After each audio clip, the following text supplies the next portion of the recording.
Indian partner. So I bought his shares. Our split is about 1/3 each. So I became 2/3, and the technical founder became 1/3.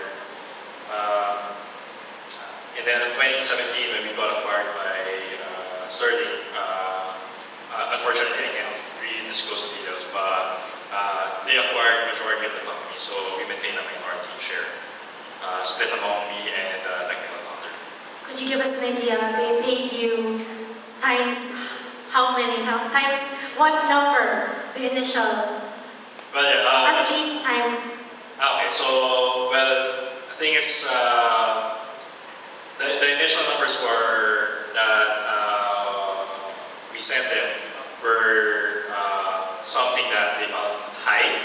So we based it initially on asset in terms of the website as well as our revenue and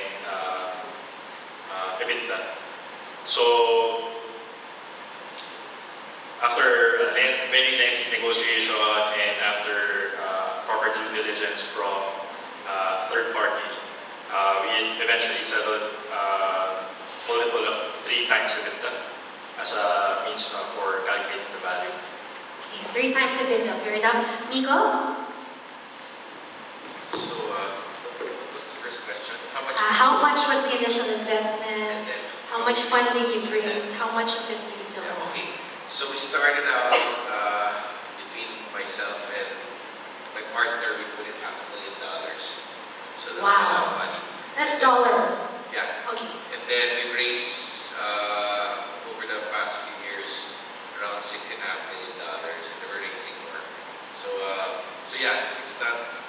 If I had my way, I would have done it differently. But I would have done it like Ninja. You probably only put in 600,000 pesos, then sold it already to Jollibee. But then, so I mean, for financial services, you need a lot of money, particularly for software. And then, so now I own roughly around 35-40% of the company. But there's also a stock option pool, so we're gonna get a little more over time here. Okay, that's a lot of money. Terrence, Stanley. So for us, in total, we've done 3 funding rounds, and the total for that is around $1.4 million. Yeah, we've been operating for about 7 years. In terms of the ROI question, at the stage that we are in, we feel that the reward space is just an initial push to entering the physical store market, right? How do we equip physical stores to understand their customers better? That's really what keeps us up at night, and we're obsessed about creating value in that chain and in that process. So in terms of returns on investment,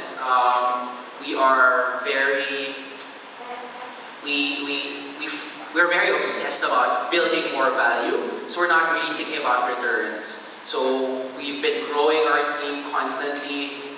In 2018, our team increased by about 60-70%.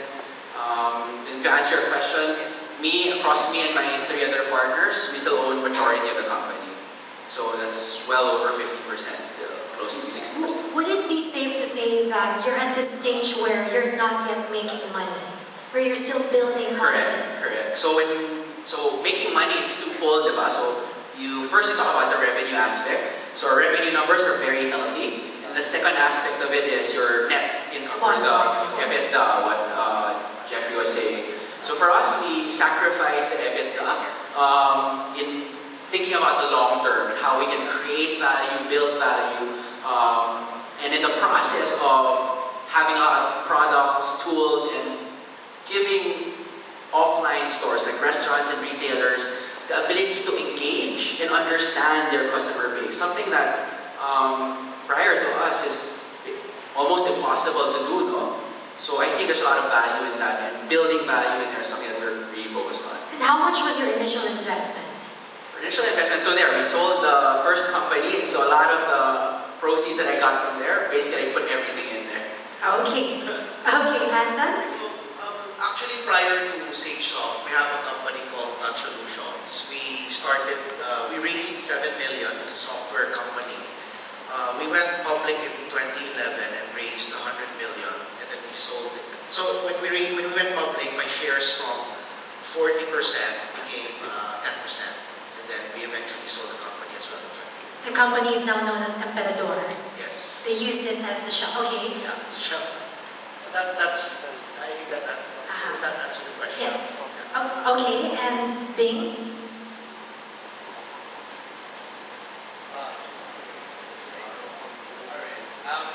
Okay, so siguro I want to share first that the concept of ROI in a startup is a very steep hill.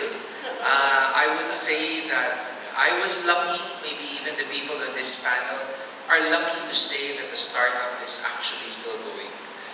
Admittedly, there have been so many people who have started companies, during our time, while we were doing our startups, and they have, basically shut down operations. So I would say that, when you have a startup, you've got to believe it really, with intent, because that's the only thing that's driving it at the start.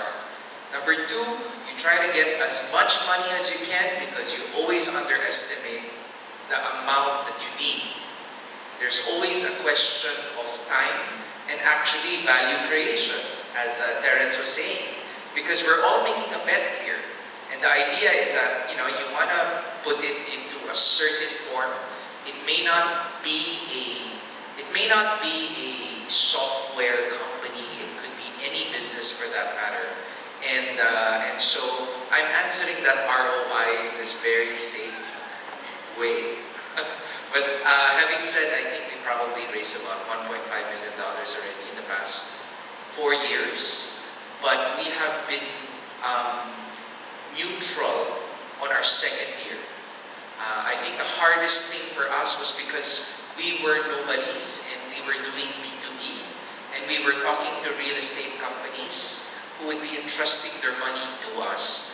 It was a very scary proposition for them, no? And so I think that we were quite lucky to have been able to charm a few real estate companies, and we didn't run away with their money. That's why we're still here, right?